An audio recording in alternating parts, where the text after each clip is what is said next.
ایک افغانستانی تھا novel case number 54۔ وہ دونوں رات کے گھر لوٹے تھے۔ عمر صاحب تو کمرے میں جا چکے تھے۔ معلوم نہیں کیوں سوہا کا دل کیا جا کر وہ پیپر پھاڑ دی۔ اسے سچ نہ بتایا، وہ اسے کمرے میں جاتا دیکھتی رہی اور تبھی ابو اور ارحم بھی آ گئے۔ کہاں گئی تھی تم اس آوارہ کے ساتھ؟ ارحم بھڑکا تو سوہا نے گہرا سانس لیا۔ بھائی ہے میرا، تمہیں کیا مسئلہ ہے؟ اسے سنجیدگی سے کہا۔ وہ بھائی نہیں ہے تمہارا، یہ بھائی ہے۔ ہو کیا گیا سوہا تمہیں؟ امی بھی بولی تو وہ تلخی سے مسکرا کر وہاں سے جانے لگی۔ بات سنو میری، ابو کی سخت آواز پر بوم پڑی۔ آئندہ عمر کے ساتھ کہیں مت جانا، اچھا آدمی نہیں ہے، یہ کوٹے والی کا بیٹا ہے، تمہیں بھی کوٹے پہ بٹھا کے بیچ دے گا۔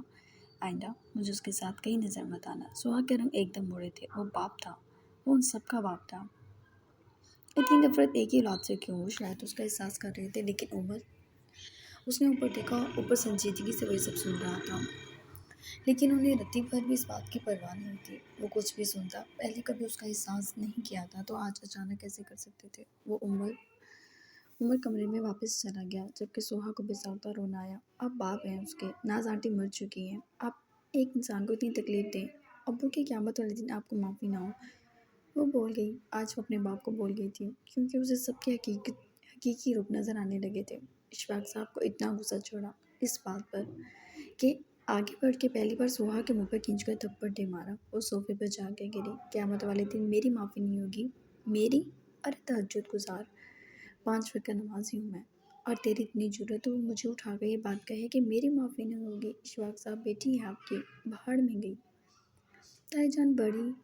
تائی جان بیٹی پہ چھاؤں بن گئی۔ پہلی بار جو اس پر ہاتھ اٹھا تھا، مارنے دیں آپ انہیں، اب دیکھے گا اللہ انہیں کبھی معاف نہیں کرے گا۔ فرعون والی صفت ہے ان میں، اپنی ماں سے بولی، جبکہ شور شرابے کی آواز پہ سب سے پہلے بدر نکلا تھا۔ معلوم نہیں انتظار کرتے ہوئے اس کی آنکھ لگ گئی تھی، اور تائی جان اس کی اس بکواس پہ حد سے اکڑ رہے تھے۔ تائی جان بیٹی کا منہ دبا رہی تھی کہ وہ جتنا بولے گی انہیں زیادہ غصہ چڑھے گا۔ نیچ عورت! وہ دوسرا ہاتھ اٹھا کے بدر نے فوراً ان کا ہاتھ پکڑ کے پیچھے دھکیلا۔ یہ کیا حرکت ہے؟ تیرا مسئلہ نہیں ہے تو دور رہ۔ بیوی ہے یہ میری، وہ دھڑا، اور اس کی دھاڑ پر جیسے گھر کا ایک ایک شخص سہم اٹھا تھا۔ آج تک اس نے بہن پر اٹھتا ہاتھ نہیں روکا، کیونکہ تب ہمت نہیں تھی شاید، اور اختلاف بھی کرتا تو دب جاتا، سینے پر تکلیف سہتا رہا تھا، لیکن آج اس کے بازو میں طاقت بھی تھی، ہمت بھی تھی۔ ناچے گی تیری بیوی کوٹے پر، وہ نچوائے گا اسے، تو دیکھ لیو۔ یہ جتنا اس کے پیسے پہ عیاشی کا سوچ رہی ہے منحوس، کماتا ہی عورت کی بولی لگا کر ہے، ورنہ کہاں سے آتا اس کے پاس اتنا پیسہ؟ قارون کے خزانے دبا کے بیٹھا ہے کیا؟ ساس نے فوراً اوپر دیکھا تھا، وہ تقریباً بھاگی تھی اوپر۔ وہ ذہنی ڈپریشن میں جاتا تھا اپنے باپ کی ان باتوں پر۔ عمر، اس کا دل دھک سے رہ گیا جب دروازہ کو لوگ دیکھا۔ آپ ایک ظالم انسان ہیں اور مجھے افسوس ہے کہ آپ میرے باپ ہیں، سوہا غصے سے بولی تھی۔ تجھے تو میں آگے بڑھ کر اس کا منہ نوچ لیتی کہ بدر نے انہیں پھر دور دھکیلا۔ میں آپ کے ہاتھ توڑ دوں گا، اپنے اوقات میں رہیں۔ آپ کے پاس اپنی بیوی ہے، اس پر ہاتھ صاف کریں، اور سچائی سنی کیوں نہیں جاتی آپ سے؟ میں تو ان کے انجام کے انتظار میں ہوں۔ ان کی آنکھوں میں آنکھیں ڈال کے وہ گھبرایا تھا، جبکہ ارحم دور کھڑا یہ تماشا دیکھ کر ہنس رہا تھا۔ تائی جان کا بی پی ہائی ہو رہا تھا۔ آئندہ میری بیوی پر ہاتھ اٹھائے گا، چاہوں تو آپ کے اس گھر پہ لات مار کر جا سکتا ہوں، لیکن اس گھر میں میرا بھی میرا حق ہے، لیے بغیر تو کہیں نہیں جاؤں گا۔ وہ مڑا اور سوہا کا ہاتھ پکڑ کے اسے کمرے میں لے گیا، جبکہ ساتھ ہی اپنی ماں کو بھی وہاں سے جانے کا کہا۔ تائی جان نے گالیاں دے دے کے اپنا حلق خود ہی کر لیا تھا۔ اتنا غصہ تھا انہیں کہ اب وہاں صرف ساس دکھ رہی تھی۔ وہ جیسے جنونی ہو گئے۔ اس وقت بس نہیں چلا کہ گھر کے ایک ایک فرد کو جان سے مار دیں۔ وہ اوپر کی جانب بڑھے، اور تائی جان نے پہلی بار انہیں روکا تھا۔ بس کر اشفاق صاحب، وہ بولی، جبکہ وہ انہیں دھکیلتے اوپر چڑھ گئے۔ ارحم اپنے باپ کو روک بیٹے، یہ کیا ہو گیا ہے اسے؟ وہ بولی۔ ارحم نے سر جھٹکا۔ اچھا ہے بیٹے، وہ مزے سے بولا۔ ساس کا دم خشک ہو گیا اور وہ ساکت کھڑی رہ گئی، جبکہ تائی جان اس سے پہلے اس پر ہاتھ اٹھاتے دروازہ کھولا، اور عمر نے اسے اندر کھینچ کر دروازہ بند کر دیا، جبکہ انہوں نے لات ماری تھی اس کے دروازے پر۔ تم سب جہنمی ہو! گالیاں بکتے وہ وہاں سے اتر گئے، جبکہ ارحم کو غصے سے دیکھا۔ کبھی باپ کی حمایت بھی لے لیا کر، آپ اپنی حمایت کے لیے خود ہی کافی ہیں۔ گبر ہیں آپ، گبر! وہ چاپلوسی کرنے لگا۔ تو دیکھ میں سب کے ساتھ کرتا کیا ہوں۔ تائی جان دونوں باپ بیٹوں کو دیکھ رہی تھی حیرانگی سے۔ اس نے پتھر کے ہوئے اس کے وجود کا اندر کھینچا، وہ اس کے سینے سے آ لگی۔ عمر پوری طرح نشے میں دھت تھا۔